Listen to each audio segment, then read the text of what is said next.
కానీ ఇక్కడ వీళ్ళది నెగిటివ్ పర్సెంటేజ్ 20-30%. అసలు లేదంటే అమాయకత్వం. 20-30%.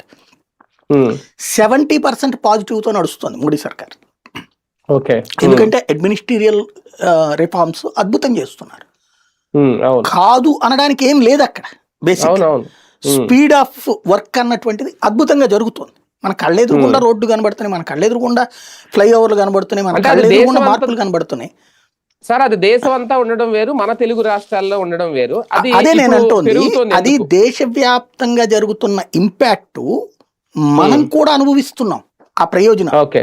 ఇప్పుడు వెరీ సింపుల్. ఇవాళ ఒక లెక్క వచ్చింది. మనకి 1947లో స్వాతంత్రం వచ్చింది.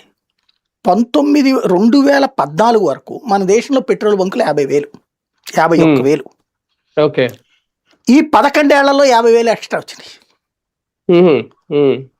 60 ఏళ్లలో 50,000, 11 ఏళ్లలో 50,000. చూడండి అసలు ఎందుకు వచ్చినాయి ఇవి. వినియోగిస్తుంటేనే కదా వచ్చేది. ఖాళీగా ఉంటున్నాయి అక్కడ బంకులు. అంటే పబ్లిక్ ఎక్స్పెండిచర్ చేసే కెపాసిటీ పెరిగింది. మనకి తెలియకుండానే మన జీవితంలో ప్రభుత్వం పార్ట్ అయింది. మనకి తెలియకుండా అనేక అంశాలు. ఇది ప్రజలు గ్రహిస్తున్నారు. నెంబర్ 1.